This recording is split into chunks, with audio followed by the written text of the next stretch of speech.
Good morning. Item one on our agenda is the call to order. It's 10:30 a.m. on December 5th, 2024. I call this meeting of the Citizens Clean Elections Commission to order.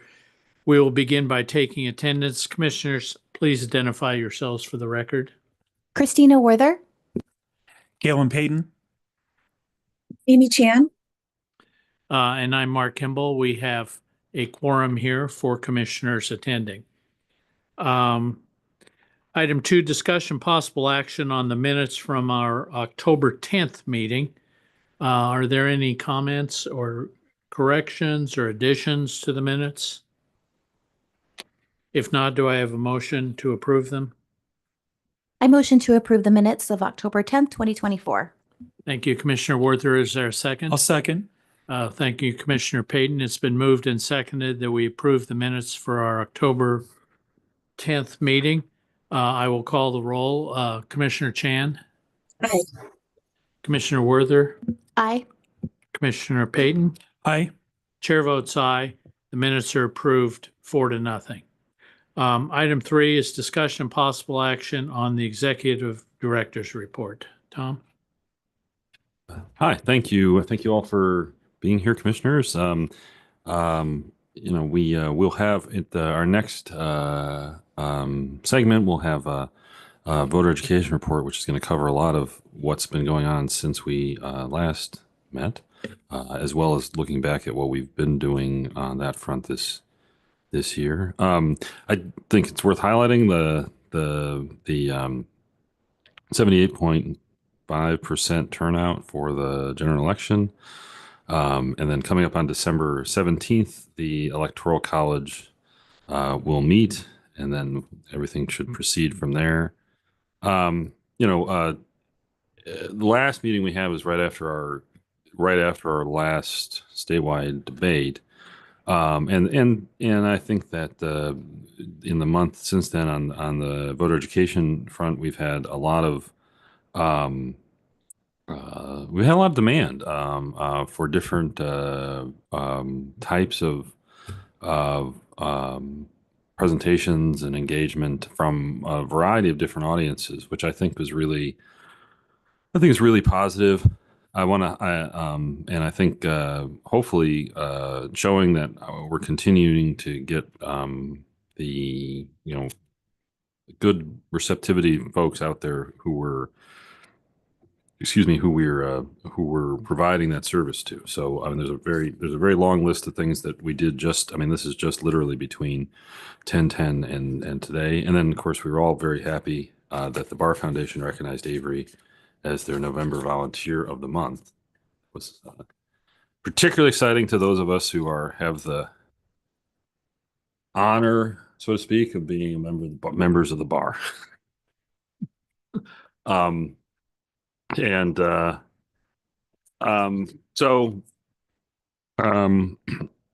We'd also had on the Prop 211 front, as you all may have seen earlier this month, or last month rather, we had the Court of Appeals affirmed the trial court's decision, and this was a case that really arose from the state constitutional challenge to the statute, the arguments that the Center for Arizona Policy and their other plaintiffs were making had to do with, how the First Amendment analog of the state constitution and the private affairs clause of the state constitution, that those should be applied in a way that would make Prop 211 invalid. Those arguments were not successful. We're completing briefing at the Ninth Circuit on the federal case, which is a more traditional First Amendment claim, and the briefing will be done in January, and then we have a petition for review by the legislative leadership pending, or will be pending, with the state Supreme Court on the third case. So where that puts that tally at is the Court of Appeals essentially at the state level has completed, that phase is done. I anticipate that the Center for Arizona Policy and its code of plaintiffs will file a petition for review on their case. there is another case ahead of it at the state Supreme Court, and then there's this third case that is that will be pending at the Ninth Circuit after January. So, basically we anticipate over the course of the next, we factor the Ninth Circuit probably the next 18 months, getting closer to some kind of finality on those cases. And I think that, so far, I think that the under the current existing precedent, Prop 211 is consistent with the Constitution. And so I think that, but obviously, so long as there are cases alive, we'll see. So those are the main things that I wanted to hit. As far as the report goes, I really don't have that much to add beyond that. So if anyone has any questions for me, I'm happy to take them. Questions from members of the commission? I have a Commissioner Payne? comment, or Sure. a couple of them actually. I mean, I'm really happy about the turnout rate, 78.49%. You wonder what would take those final 22% to actually vote that didn't vote, but that's really a good amount of people that voted, and I'm happy about that. And I'm happy about how we as the Clean Elections Commission help to promote, the elections and voting and all that kind of stuff, all of our educational stuff. I think that really is good for us to do. On a negative thing, having 265,000 ballots dropped off on election day is just really giving Arizona a black eye, because I was back southeast with relatives, and they're all saying, "What's going on with Arizona? I got to get their stuff done." And I've said this for 5 or 6 years. People think that there's stuff crooked going on, and even though I believe everything's on the up and up in Arizona, we have to do something. And I think maybe during the legislature, somebody may do something now, but I just think we should have confidence in our elections, and I think that's a negative thing that hopefully somebody can do something about. So anyway, that's my piece. Thank you, Commissioner Payton. Any other comments from members of the commission? Tom, on your report, there's a list of complaints. Yep. What is that all about? So we typically just give you a list of the complaints that we have open, and so in this instance, we don't break out. We decided. I mean, we can change this, but we decided just to keep one matter under review system for both Clean Elections matters and Prop 211 matters. So basically, we've got. Of these, 1, 2, 3, 4 of them are so 03, 04, 06, and 07 are Prop 211 complaints that either have something to do with whether or not something ought to have been reported that wasn't, or something ought to have been disclosed on the sign that wasn't. The other 3 are Clean Elections candidate related, and they range. They really do range. They're just kind of there's no real pattern to what people are complaining. In some past years, for example, we've had some issues come up where we'll have 5 complaints about the same issue with different candidates or something like that. But these are really a kind of a hodgepodge of random issues, and we've been working on them. Not all of them have responses back yet, but the ones that do, my goal is to resolve them. If they can be resolved short of an enforcement proceeding in front of the commission, would be to resolve them by the end of the calendar year. If they require us to come to the commission, then, we'll see.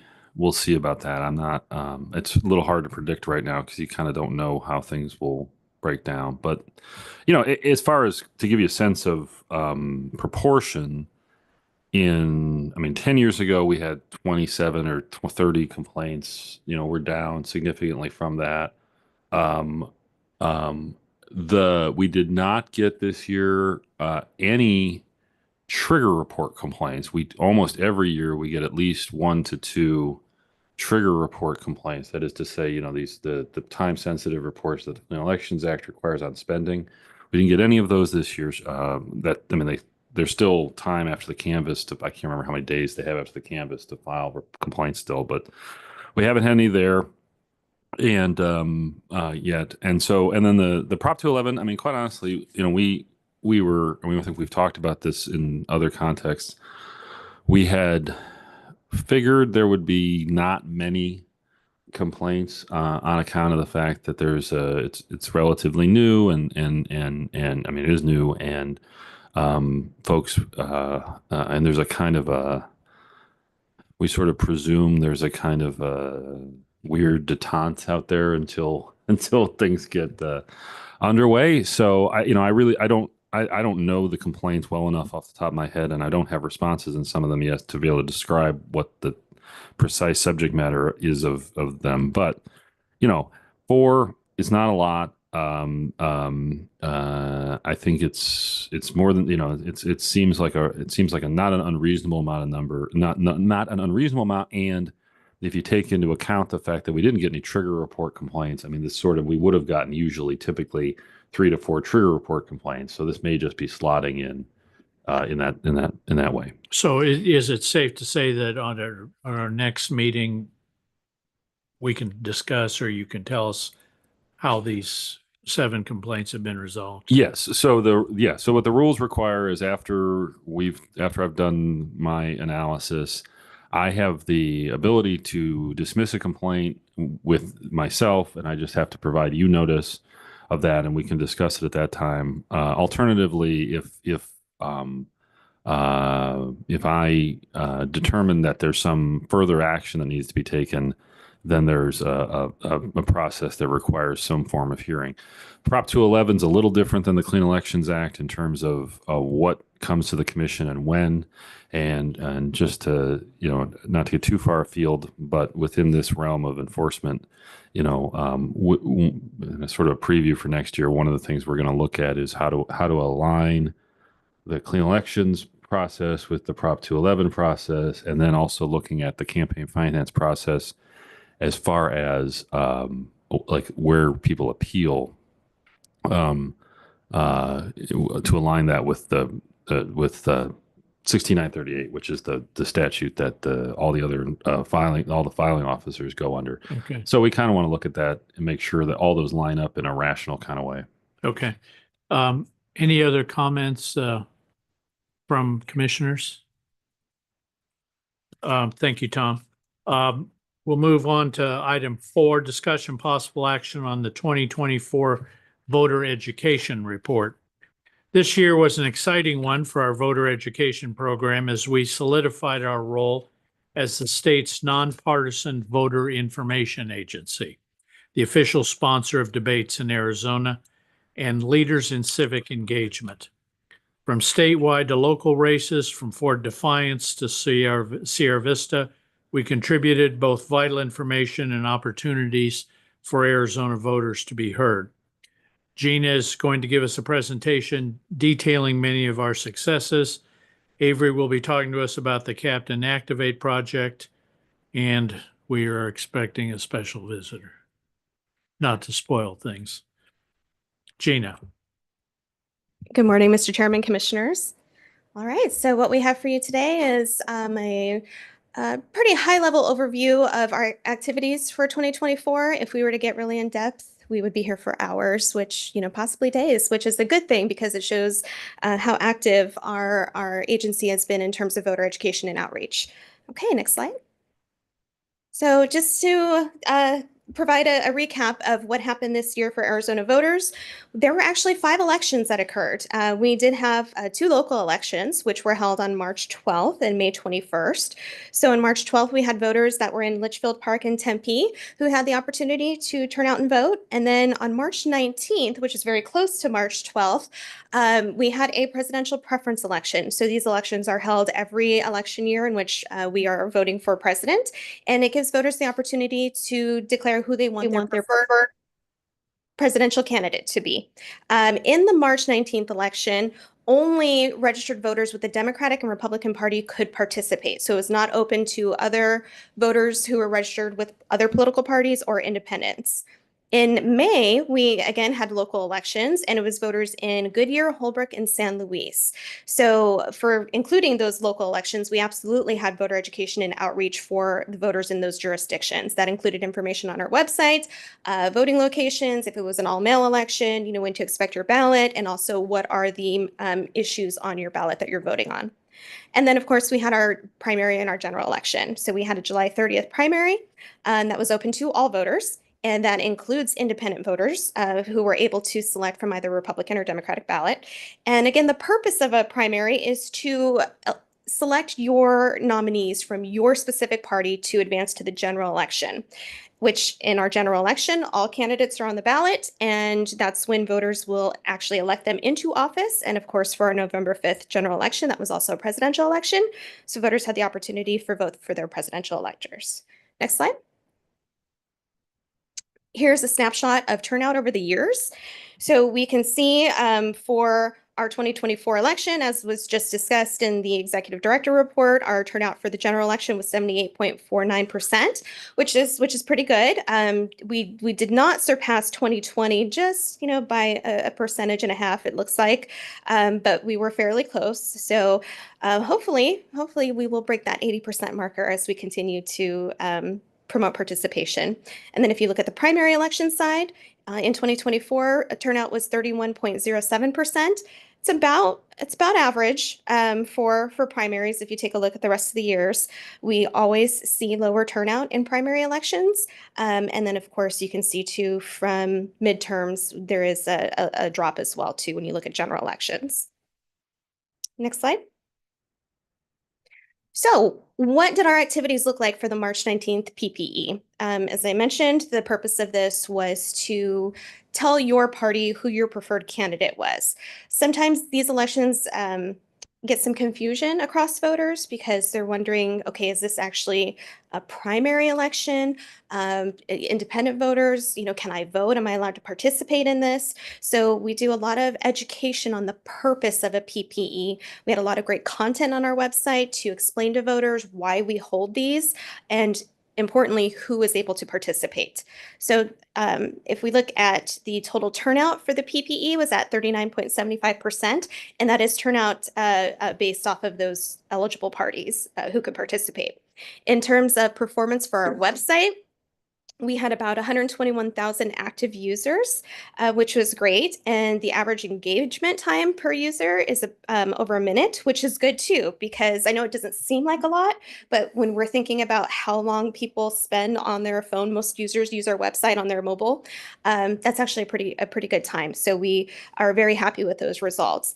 And the majority of voters were taking a look directly at our PPE pages and our voting pages so that they can know how to participate.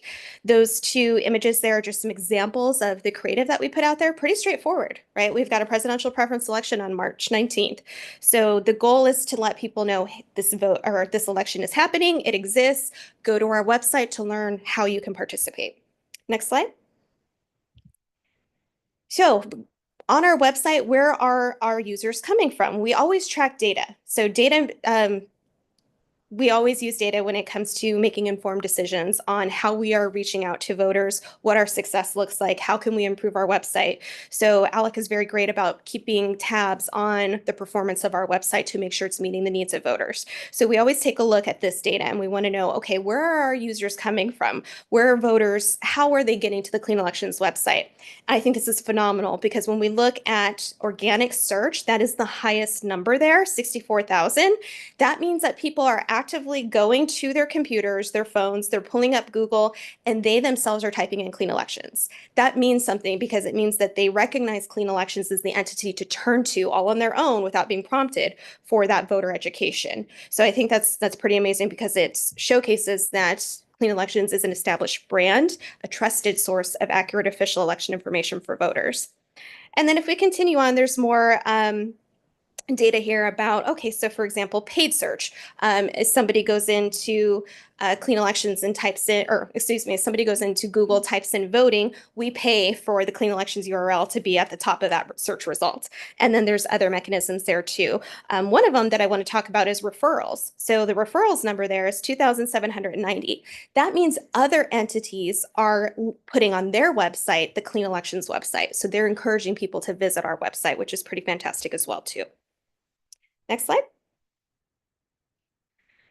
I'm not going to go over in detail the performance on our two smaller elections, those March and May, but we had fantastic performance with those as well, but I'll stick to the main ones for the statewide elections. So on the primary election, it's important to remember that originally the date was August 6th. So the primary was moved up a week to account for some calendaring issues with the elections process and recounts.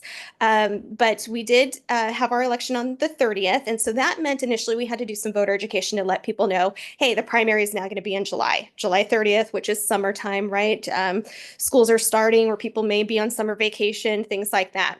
And we have 5 recognized parties in the state of Arizona: the Democratic Party, Greens, Libertarians, No Labels, and the Republican Party. In the primary, independents can participate. So at this moment, all eligible voters can participate in the primary. Independents had the choice of selecting between the Democratic or the Republican ballot. The Greens and Libertarians closed their primary, and No Labels actually elected not to run any candidates at all. So they had a blank ballot, which if you were registered as No Labels, unless you had a nonpartisan election on your ballot for a candidate in the primary, you would receive a blank ballot. So that required voter education as well too, to explain to voters, this is what's happening with your selections. We had on the ballot the races for people to consider. We had a U.S. Senate seat, our congressional districts, Corporation Commission, the state legislature.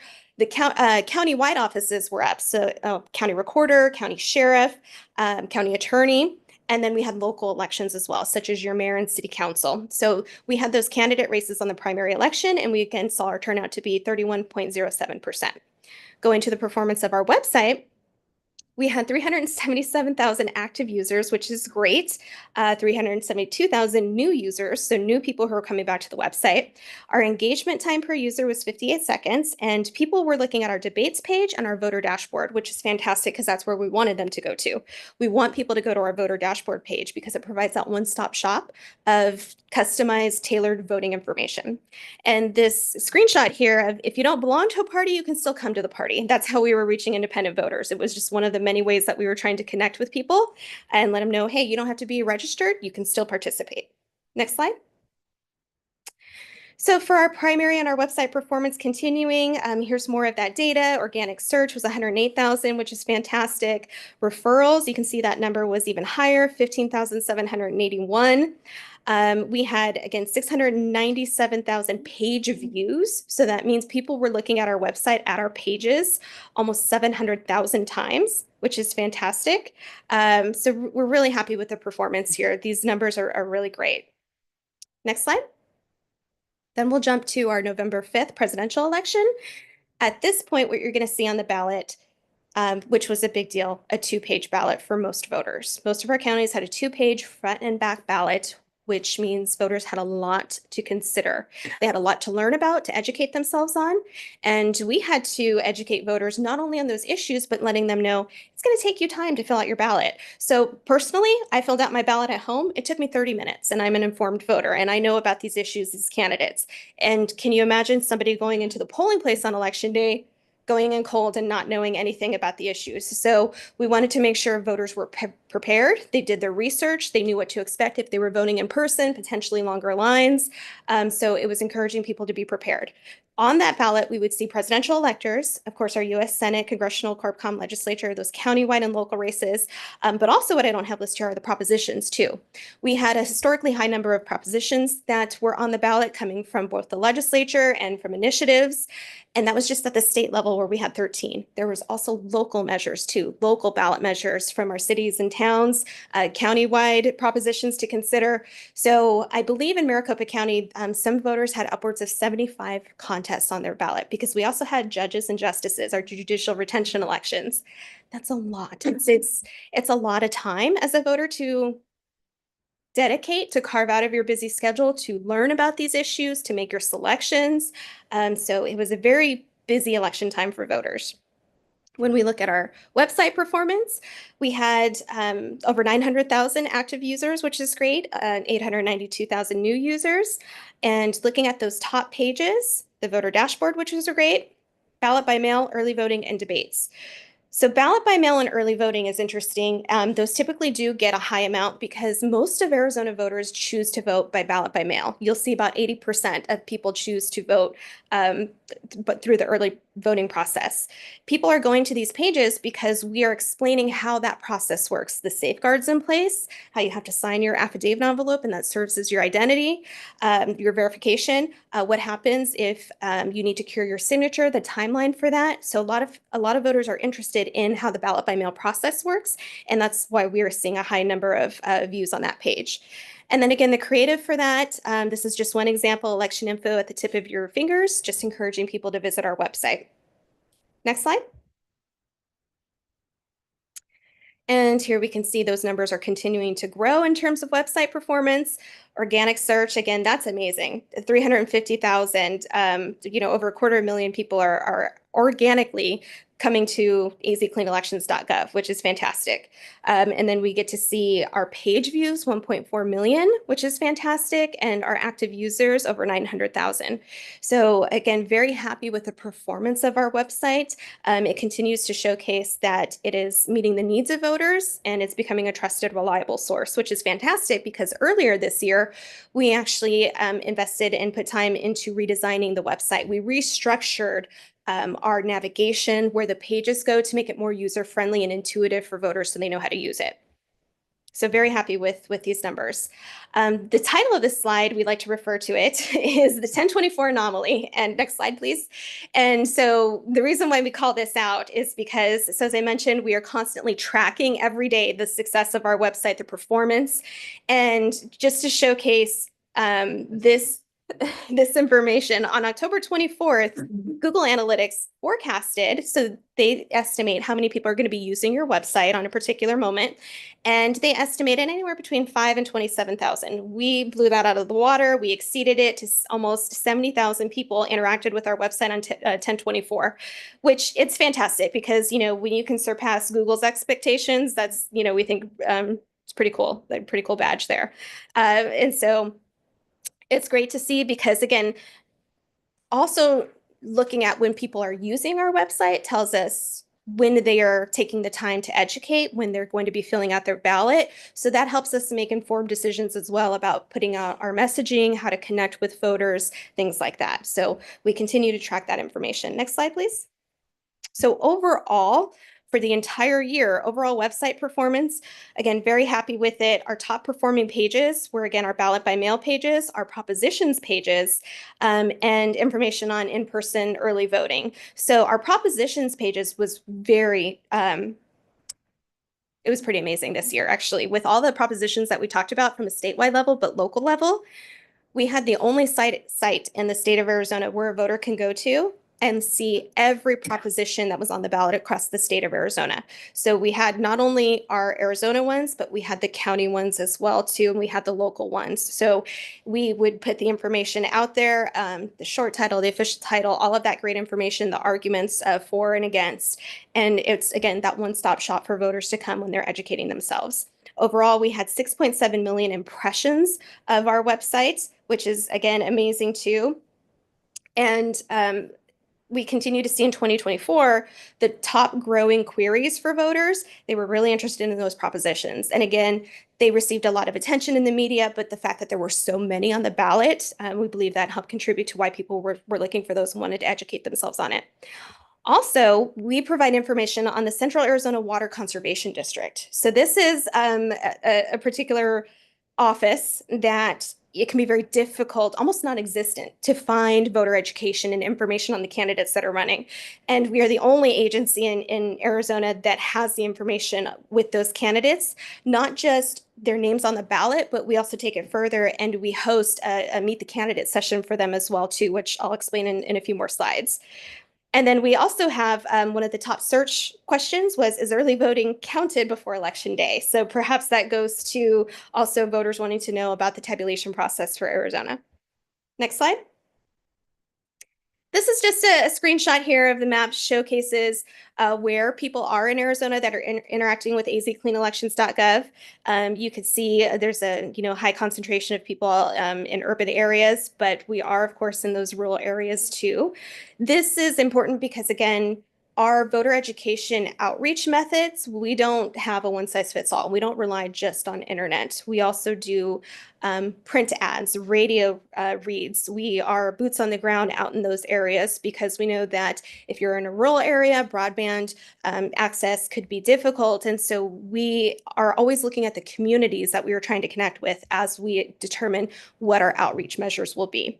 You can see too, we had growth in smaller cities. So that's pretty great. If you're looking at Lake Havasu City, we had an increase of a positive net of 895% increases of people who were in the Lake Havasu City area that were interacting with our websites. So overall, the statewide impact, high engagement from both urban and rural areas shows broad statewide reach and effectiveness of azcleanelections.gov. Next slide, or next slide, please. So again, overall website performance, again, we're really happy with the way the site performs. If you look at the pie charts on the right, it shows how people are interacting with the site, what type of phone they're using. And we also look at the age if available. So 81% of in that pie chart on the right, it's unknown what their age is. But when we do know, you can see those slices of pie are pretty well proportioned. So it goes to show you that our site is accessible to all age demographics. I think that's an important factor there. It shows that anybody, from whether they're 16 and wanting to learn about pre-registration or perhaps, 75-year-olds, they can interact easily with the Clean Elections website. And top pages were the voter dashboard again, and debates. Those drove the most engagement, which is really exciting. Next slide, please. So this is a reminder of one of the outreach efforts that we were utilizing, part of our campaign. The overall theme of the campaign for 2024 is life's complicated, voting doesn't have to be. We decided this campaign last year before we knew it was on the ballot, but just considering what the general election ballot was, I think we really hit the nail on the head there. And we can play this video as a reminder of what one of the ads looks like. Life can be difficult. Life can be tricky. Life can be frustrating. Smile. It's another wonderful day out there. Being an informed voter doesn't have to be. Visit azcleanelections.gov to get official, nonpartisan election information and get democracy done. Personally, that's one of my favorite ads that we've ever produced over the years. I think it showcases, we can go to the next slide, that, we just have a lot going on in our everyday lives. And so sometimes things can be frustrating or overwhelming. And so, if I'm a busy mom who's working a full-time job and I've got my kids and I've got soccer practice to get them to, and I've got to cook dinner, where am I going to carve out time to learn about 75 races on my ballot? So I think that ad was very relatable, and we heard really great feedback from the public. We actually had a voicemail come in from a woman who said that was the best ad that she's ever seen in her life. So we were very pleased with the content that we used. So on this slide, this is, again, just some metrics of the campaign in general. So not the website, but all of the creative that we use to connect with voters through these different mediums. So over the top, the ads that we were running on, if you're watching YouTube or Hulu and you get those ads, digital banners, digital audio, so Pandora, out of home, so our billboards, posts that we had and ads that we had on Facebook and Instagram, again, that paid search. YouTube ads and Google display. So you can see, for example, digital banners here, impressions, 20.8 million. That's phenomenal that we are impressing our ad, our name, our brand to the Arizona electorate 20.8 million times just through the usage of digital banners alone. So we're very happy with the performance of these, the engagement from voters. We are constantly exceeding benchmarks for industry standards in these. And this goes to our wonderful partnership with Reister, who helps us educate and develop the creative of this and helps us really make the most efficient use of the dollars that we are spending to invest in this to connect with Arizona voters. Next slide, please. So now we'll talk about debates. Debates was a very exciting year for us. This is the first year where we kicked off a partnership with the Arizona Media Association, which allowed our debates to be produced in a white label format. So what that means is that any media brand in the state of Arizona had access to our debates, and it came to them white label, meaning it was not branded from another competitor, another TV station, another entity like that, so that they could air it on their stations. Of course, it did have the Clean Elections branding, but as we are the nonpartisan official sponsor of the debates, that's okay. We definitely want voters to know where this is coming from. In the primary election, we had 32 debates total, and in general, we had 49. So the offices that we held debates for were for federal level, so U.S. Senate and congressional.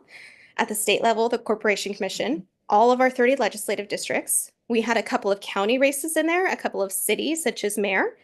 And issues, we held 3 debates on some of those propositions as well.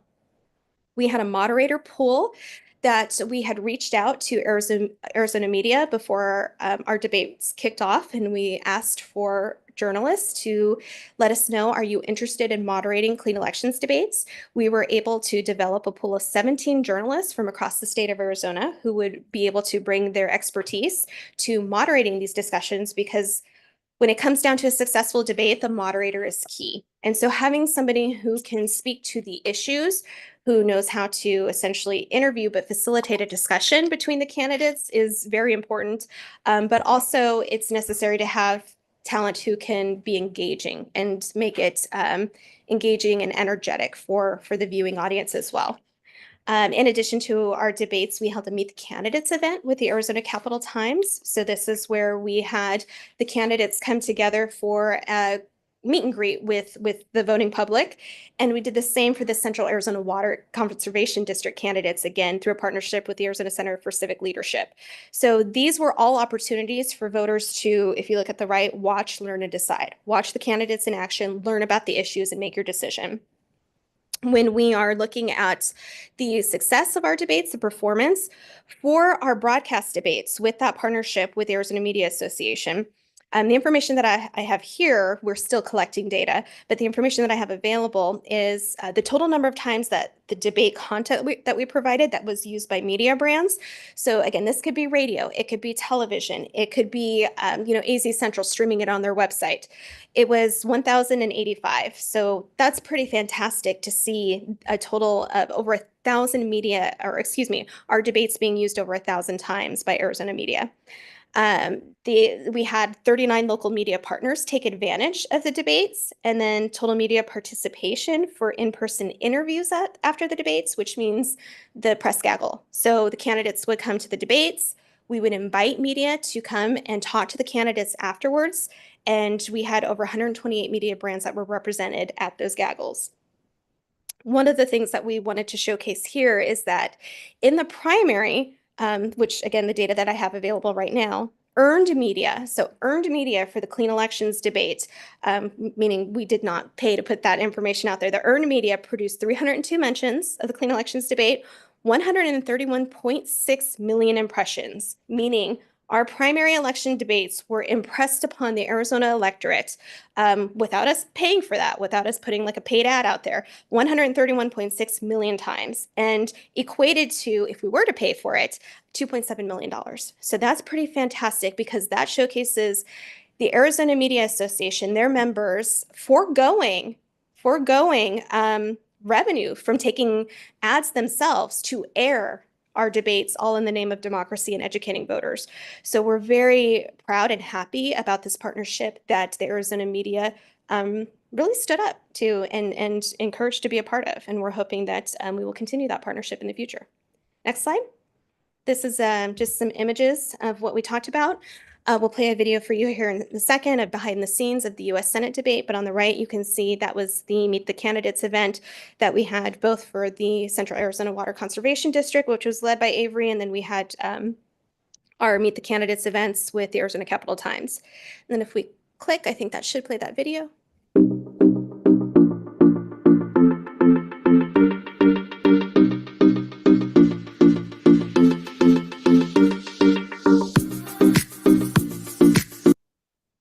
So that's just a really quick reel that we posted behind the scenes content of our U.S. Senate debate, which was the only U.S. Senate debate that occurred in Arizona. Some of our commissioners were able to join us in person. We had Congressman Ruben Gallego and his competitor, Carrie Lake, attend and agree to participate in this debate. It was widely publicized, both by Clean Elections, but also our partners. And the number of on-site media was staggering. The amount of people that showed up, we were almost out of space. So it was pretty fantastic to see that we were able to bring this forward for Arizona voters. And again, it continues to showcase that the Clean Elections debates, those are their tradition, but not only the tradition, but they're useful both to voters and to candidates. Just looking at the value to candidates themselves. If a candidate themselves were to try to do something to this effect and get the airtime and the media coverage, we estimate that it would cost them over $500,000 to do so, but that the service is providing through the efforts, the efficiencies, and the partnerships that Clean Elections has been able to develop, all in the way of connecting the candidates and the voters together. Next slide. Now we turn to our voter education guide. So our voter education guide, again, one of our bread and butter here. This is the guide that we send out to all households with a registered voter. We send it both before the primary and the general election. In the primary, we sent out, you can see that 2,255,669 guides that went to Arizona households and our military and overseas voters. There were 196 candidates total that were reflected in the guide. In the general, you can see almost the same type of number, but a smaller amount. We typically see that. The voter registration rolls typically drop through some cleanup after the primary, and there were 163 candidates total. Again, this went to households, but it also goes to the community. It goes to libraries. It goes to city clerks. It goes to chapter houses on the reservations. It goes to post offices. It goes to get out the vote groups. It goes to the candidates themselves so they can pass it out when they're pounding the pavement. It goes to schools, to our high schools, to our community colleges, to our universities, and more. We are constantly getting requests for the voter guide, and we are distributing those throughout the entire state. One of the great things about the voter guide is that people call us wanting more. They want more information. We print statewide and legislative candidates in there. Voters always want to know more, and that's where we're happy that we can then refer them to our website to get that additional information. Some of the new things that we included in the voter guide this year was an I voted sticker, so that was very well received. And then we also included more information on the candidates.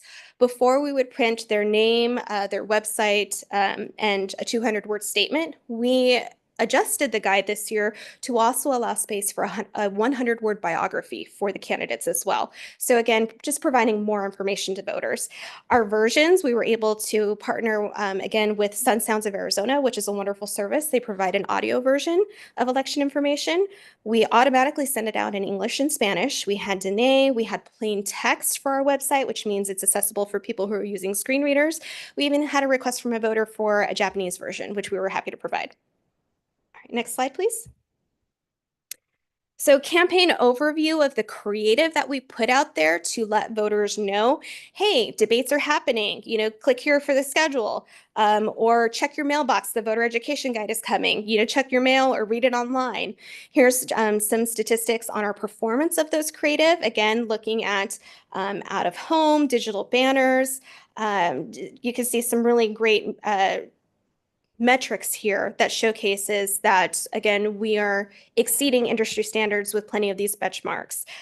Digital out of home, 7.7 million impressions, just some great data here, but we're still collecting data as well. So, and I don't have final numbers for you, but again, with what we do have, we're very happy with it.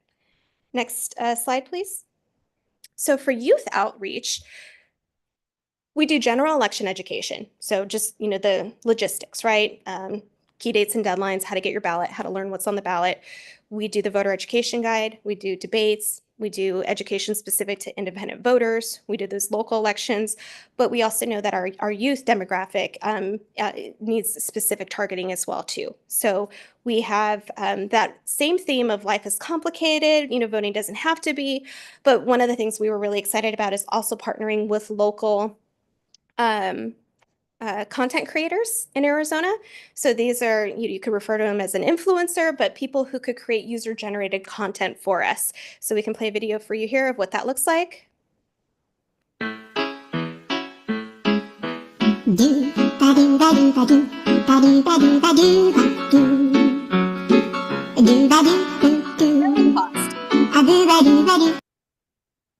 So it was a little laggy there with our internet, but again, it's just taking that concept of life's complicated. Okay, are we shaking the ketchup bottle and then it explodes everywhere? It doesn't have to be, voting. Go to azcleanelections.gov. But this is that user-generated content that is coming from people in Arizona that already have an established social media following. They're creating this content for their users, the people who interact with them, and again, driving people to our website. And this is what we need to do for our 18 to 24-year-olds. So this is pretty fantastic to help encourage them. Again, lighthearted, but oh yeah, I can relate to that. So very happy with our outreach. You can see on this is very exciting on gaming. So gaming, with all of our gamers that are out there, we had 13.2 million impressions. That's exciting. So for people who are on Twitch, we are going to where they are. We are meeting the voters where they are. And that's on Snapchat, that's on Instagram, that's on Twitch, YouTube. I'm very excited to be able to connect with our youth electorate. All right, next slide, please. So for outreach and public relations, as Tom mentioned, we had a lot of requests coming in, especially in these last few weeks. Our staff is in very high demand. Our staff with the efforts that Avery does with, boots on the ground, going out, talking to our kids, to our high schoolers, our community colleges, going to community events, the work that Alec does with the website and people reaching out and saying, can you put this on your site for me? Things like that. And then being able to do media interviews. Tom, I think, did one of the best interviews I've ever seen on the Arizona ballot propositions. It was very, to the point, useful, effective. And so again, that's bringing awareness to our website to drive people where to learn more without it being overwhelming too.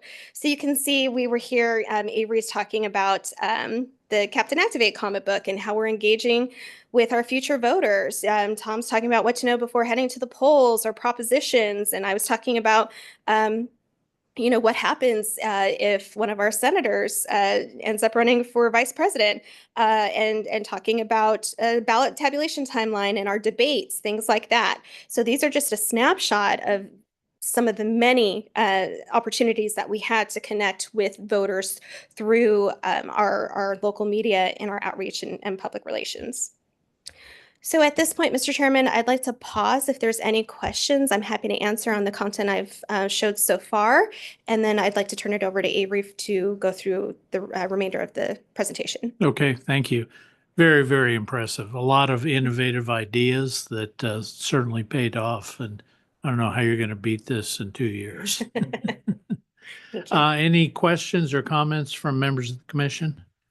Commissioner Payton? I would just like to say, what a drastic change over the years that, that I've been here, and you've keep on trying to figure out new ways to do this. And you've really blessed us with all this stuff.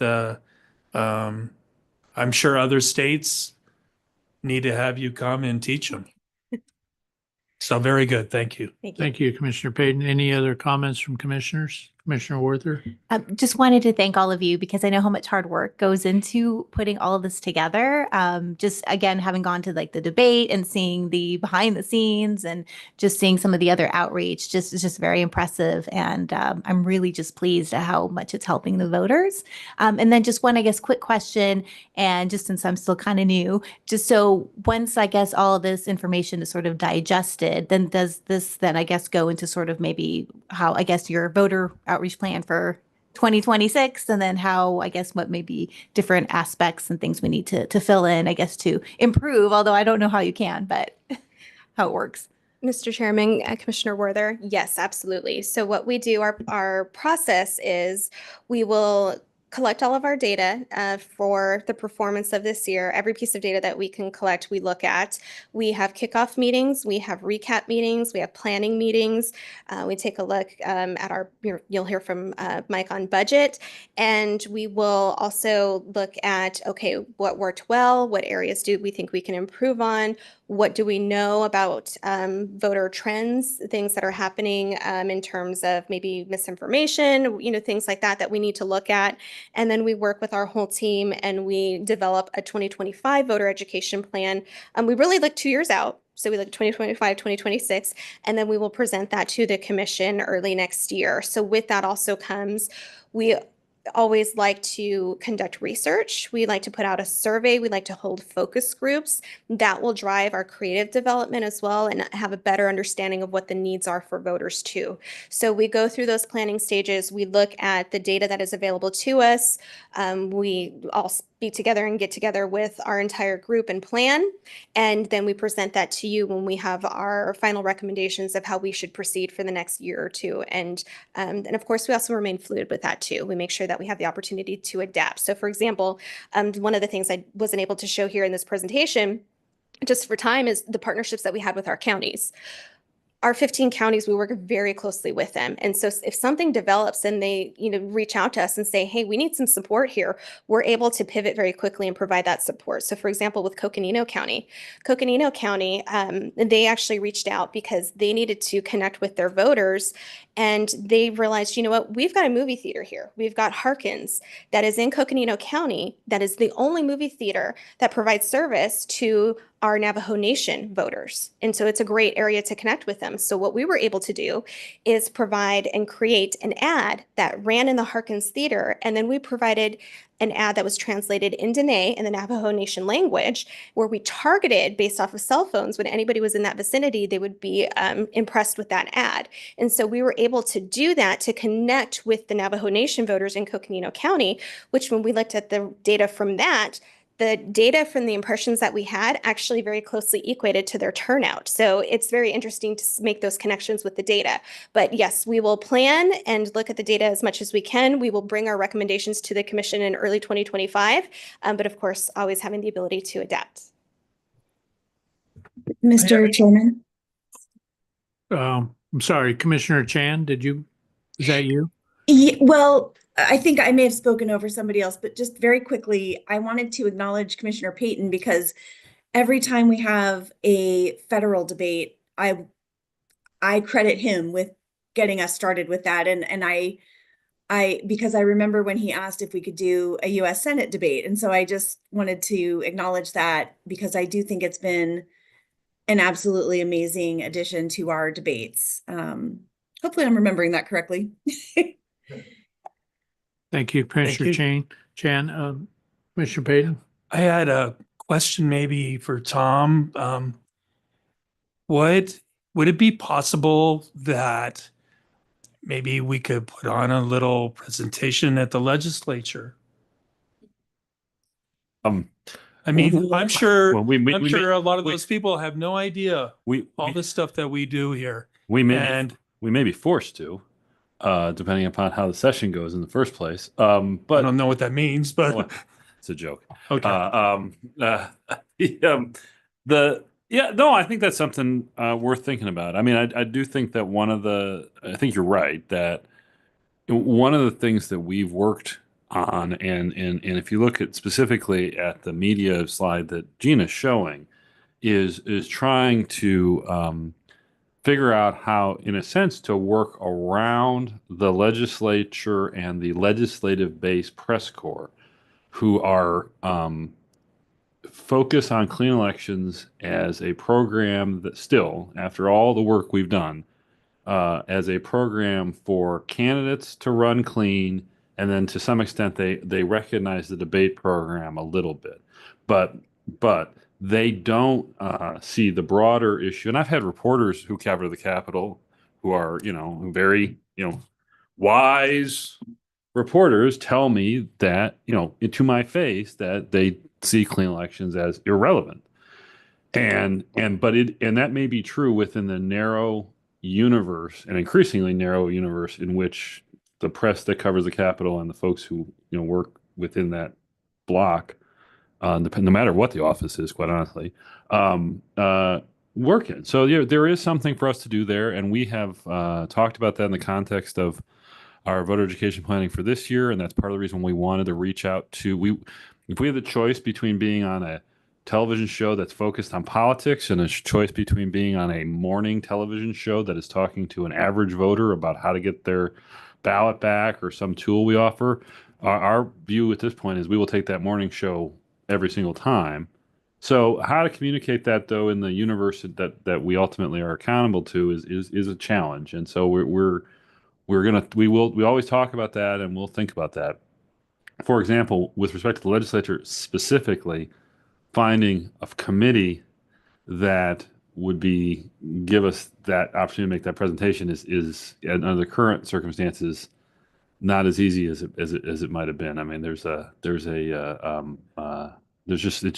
kind of is what it is. Well, my idea is Yeah, that what is it? how could anybody be against, be not for all of that?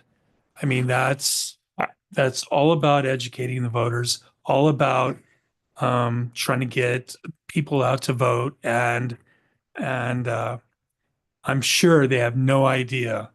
They have a little bit of an idea. Yeah. But if somehow you could put together Right. 7-8 minutes, Yeah. and just go through stuff, Yeah.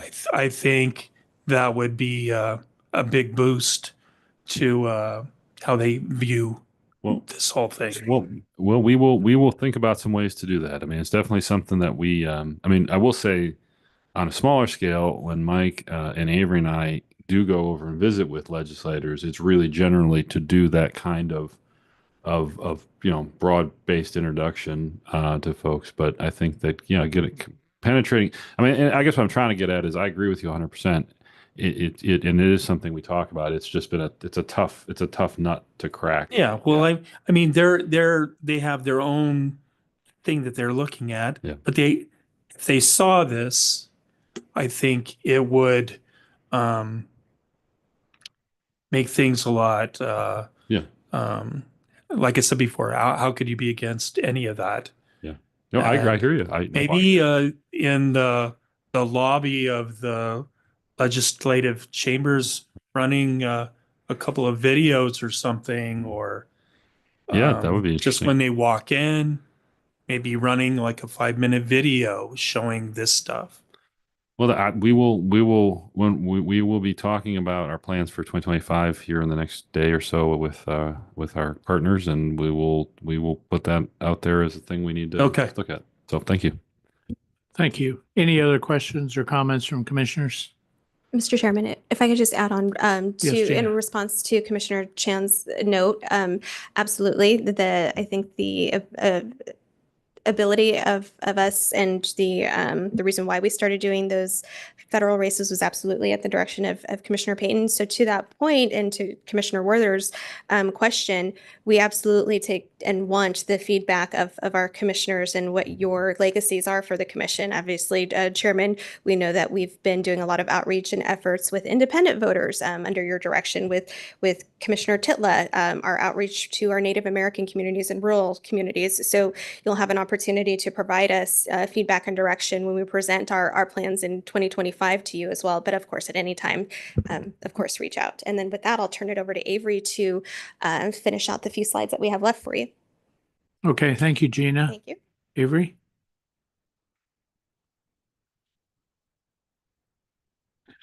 Chair, Commission, good morning. Good morning, Avery. We are going to, first of all, sorry about the mask. Feeling under Don't the weather. apologize. My voice may crack a few times, but I'm going to get through this.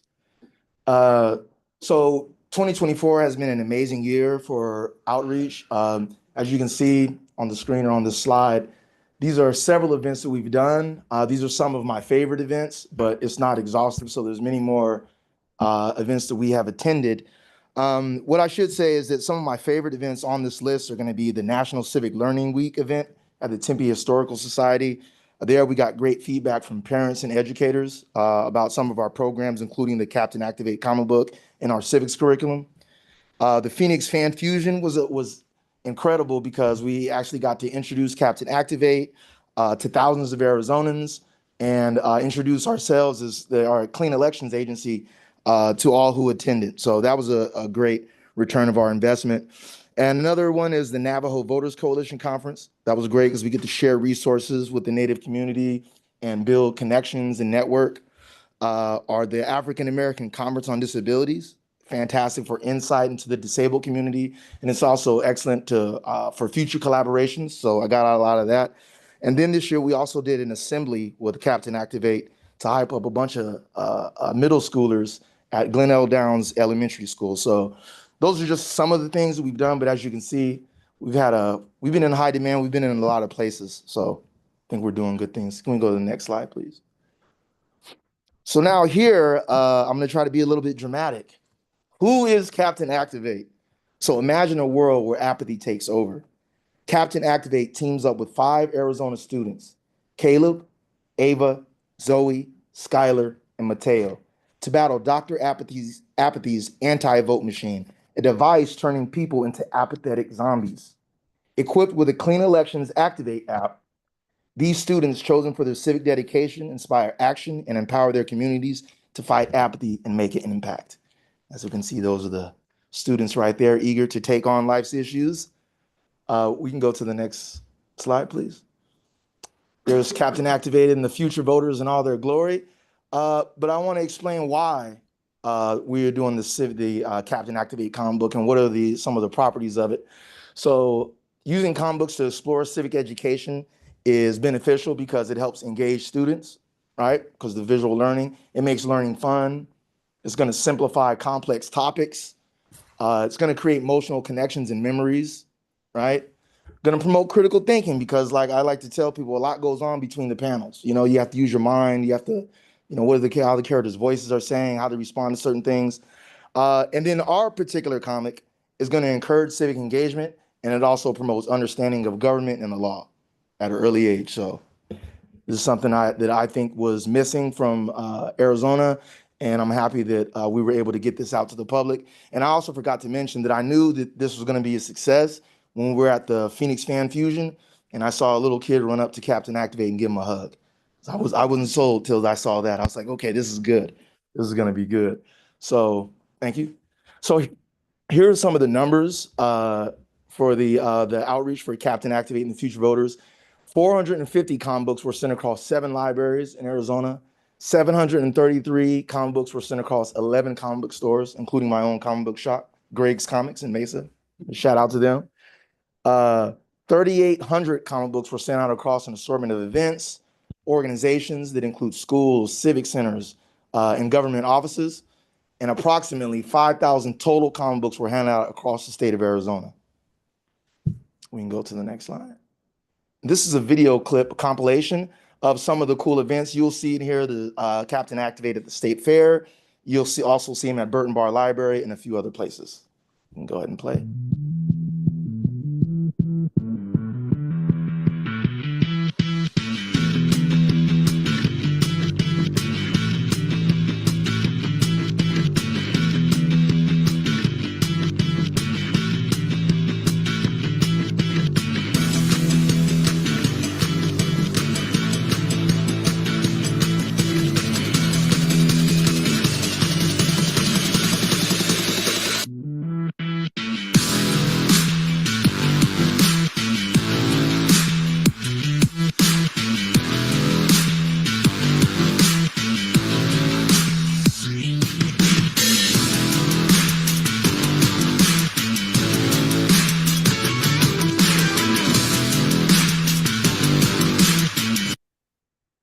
Look at that. Chair, commission, is he not cool, right? Is he not cool? Cool mascot. And we can go to the next slide. You want to, okay, yeah, this is the time. This is the time. So without further ado, I'm happy to introduce to you the one, the only Captain Activate.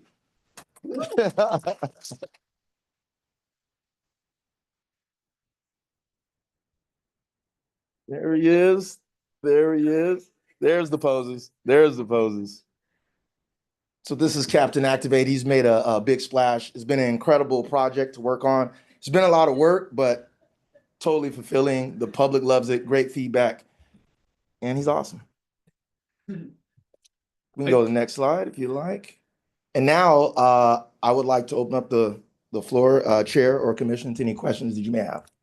I have Commissioners? I have a question. Yeah. Commissioner Payton? Has he been Sure. to Tucson? Has he been to Tucson? Not yet.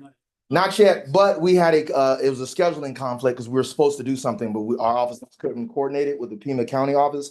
But we did do, we have sent them tons of comic books that they have used for their events, but we'll have to get him in Tucson. Great. We've been flagged. We have been a flag. And maybe the Autumn Reservation? Yeah. They would like it, Good point. like Sells point. Elementary, Chapala Middle School. Mr. Chair, may I? Yes. Just wanted to point out that he's actually gone international. We had members of the French media here who asked about Captain Activate, about the comic book. So we have seen other states. We have sent comic books to California, to other states who have reached out to us. So it is, Avery has traveled to other states to actually present white papers on the effects of using comic books from an educational standpoint. Because while it is fun and creative, but what it's doing, the purpose of it, promoting that civic literacy, the media literacy, just literacy in general for our children, it's really resonating with educators and scholars and the media as well too. So I think, what Avery has done here, it is well past Arizona too, but we will make sure that we can get as many stops here as we can so that people can experience Captain Activate in all his glory.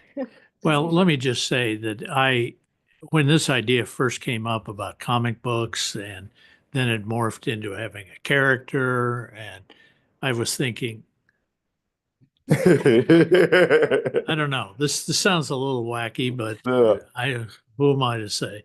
And I was totally wrong. I mean, Avery, what you've done with Captain Activate and this whole idea of motivating younger voters is amazing.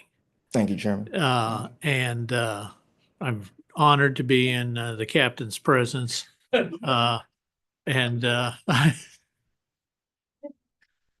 I had suspected the Captain Activate was actually you, but now you're Chairman. Yeah, exactly. you're both here together, so We are that's two different possible. people. We're two different people. But I would urge you to consider coming a little bit south of the Gila, because I think Captain Absolutely. Activate would have a big impact there too. Absolutely. And thank you, Chairman. Thank you, Commissioner Payton, for that. I would agree. And I would say that this is our first year with Captain Activate and the mascot, but absolutely these next few years, we plan on taking them everywhere, including, South Arizona and to some of the reservations and things like that. So excellent feedback. I appreciate that. Thank you. Yeah. Any other comments from commissioners? Maybe on TV shows down there. News or something. Yeah. They're always looking for content, I'm sure. Yeah, absolutely. So is Captain Activate going to stay around for a little while? I know we have a photo op opportunity here, but we also need to move on to a couple other things. Could we hold off the photo app till later in the meeting? Okay. Yes. I don't want to Captain Activate to pass out from heat problems, but yeah. Chairman, he will be all right. Okay. You're right. Thank you, both of you. Thank you. Thank you, Commissioner. Gina. Thank you.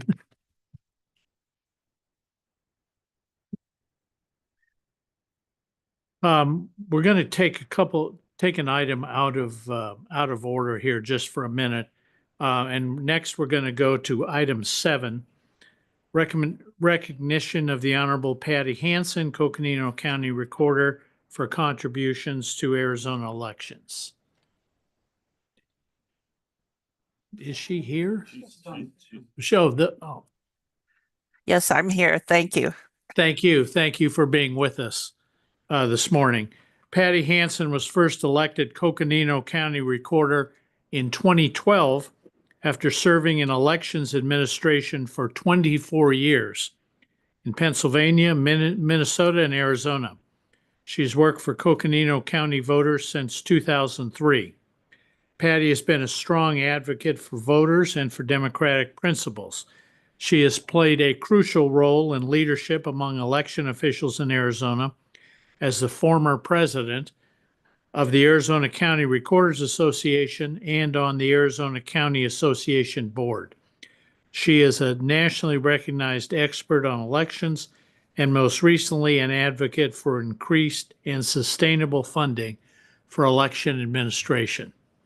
We want to recognize Patty for her dedication and commitment to securing elections in Arizona. Do any of my fellow commissioners wish to make any comments? Mr. Chairman? Werther? Just a second. Commissioner Werther?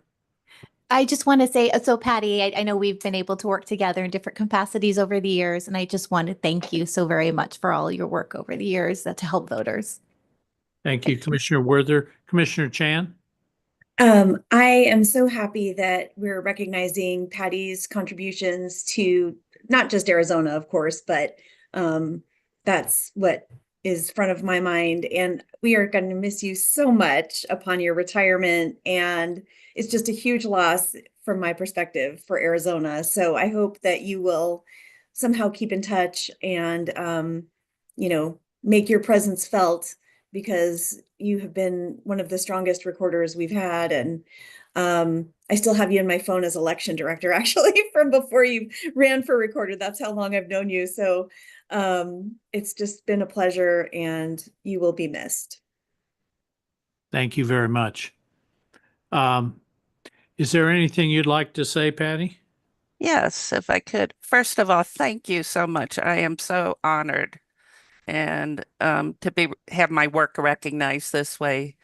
But I do have to say, this was not anything I've accomplished. It's because of the great team of people that I have to work with through the years, and especially here in Coconino County.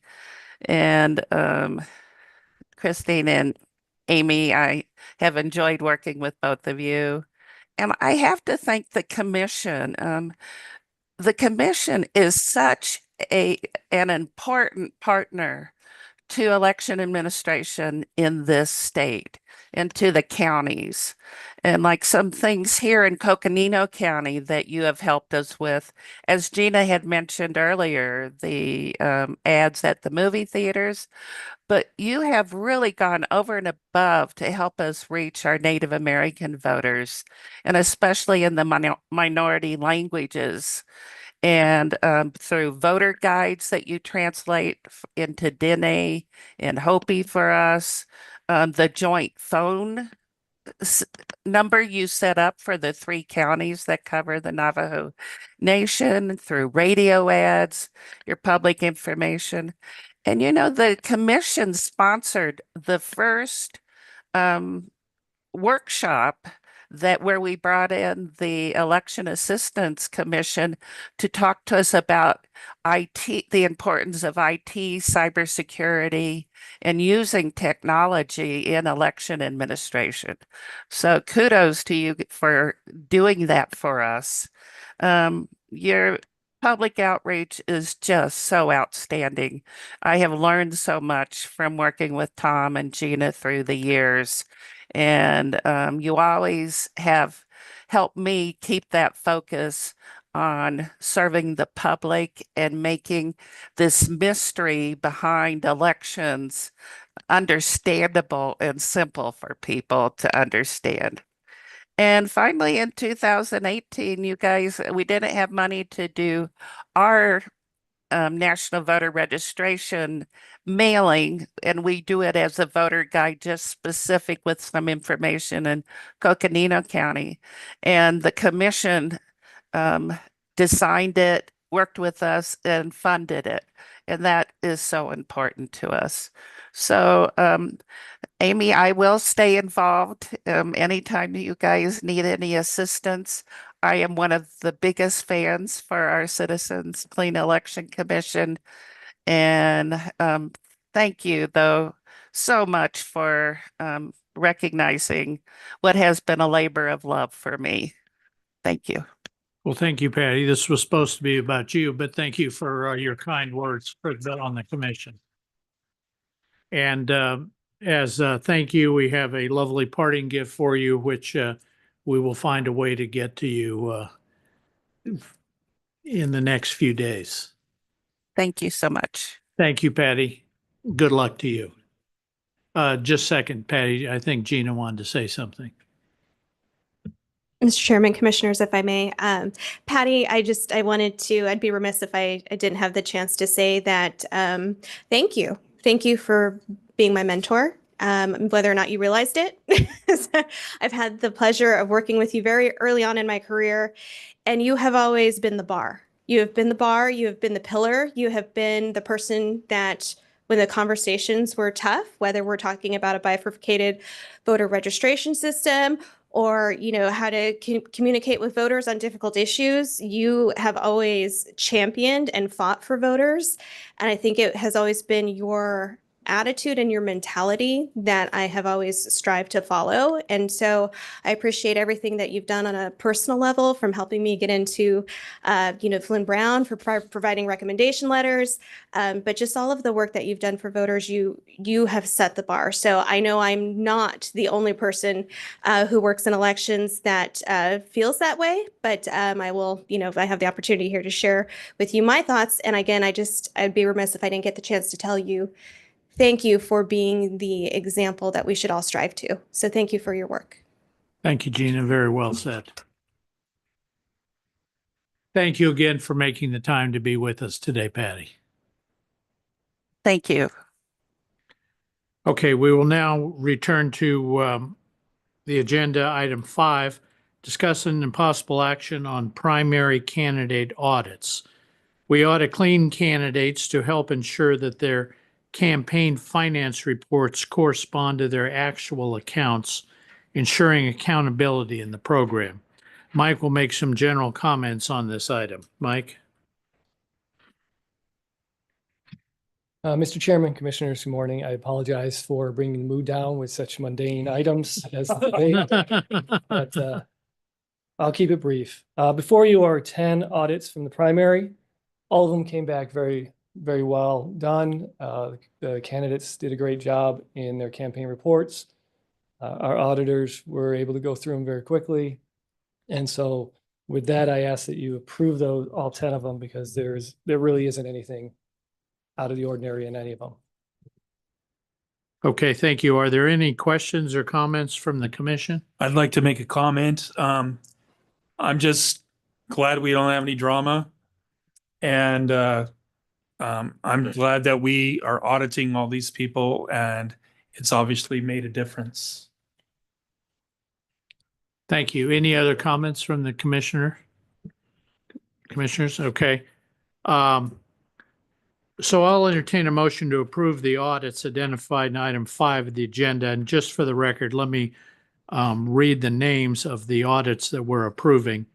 Jennifer Wynn, State Representative, LD 22, Jonathan Hill, Corporation Commission, Josh Barnett, State Senate, LD 2, Juan Mendez, State Representative, LD 8, Leah Marquez Peterson, Corporation Commission, Lisa Sun, State Senate, LD 22, Rachel Walden, Corporation Commission, Yelena Aguilar, Corporation Commission, Sean Wildman, State Representative, LD 1, and Steve Mark Guard, State Representative, LD 25. Is there a motion to approve these audits? Chair, I make a motion to approve the audits as discussed. Thank you, Commissioner Werther. Is there a second? Second. Thank you, Commissioner Payton. It's been moved and seconded that we approve the 10 audits in our agenda. I will call the roll. Commissioner Chan? Aye. Commissioner Payton? Aye. Commissioner Werther? Aye. Chair votes aye. The audits have been approved 4-0. Thank you, Mike. Thank you, Mr. Chairman. Item 6, discussion and possible action on annual budgetary calculations and 2025 spending plan. Every year, the commission considers a calendar year budget and must approve certain calculations required by law. The memo in your materials under item 6 outlines these calculations and the staff's plan for 2025. Mike's available to answer any questions. Mike, do you want to make some comments? Thank you, Mr. Chairman, Commissioners. I won't take too much time. I just want to point out a few areas for you as you have the budget and you've been able to see it. One, the cap. For 2024, the cap was about $24 million. Next year, it's going to go up to about $27 million. So that's a good thing. That's a good sign for the commission and for the funding. Secondly, that's also a positive trend. When you look at the actual revenue the commissioners received, you'll notice that as of November 1st, which was the last day we had revenue information, we've received over $5 million from the 10% surcharge.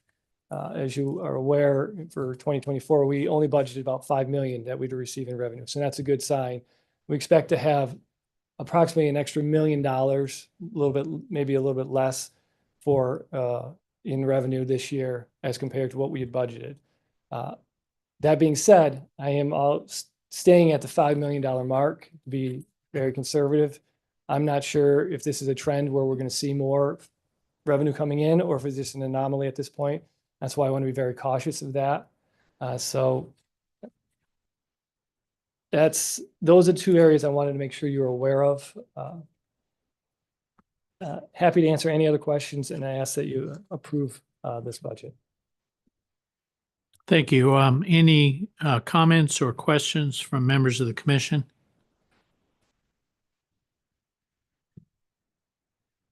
If not, do I have a motion to, is this something we have to approve? Yep. Do I have a motion to approve the memo? Mr. Chairman, I'll motion to approve the annual budgetary calculations and 2025 spending plan. Thank you, Commissioner Werther. Is there a second? I'll second.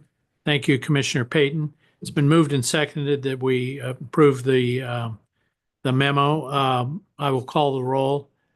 Commissioner Chan, Aye. Commissioner Payton, Aye. Commissioner Werther. Aye. Chair votes aye. It's approved 4-0. Thank you, Mike.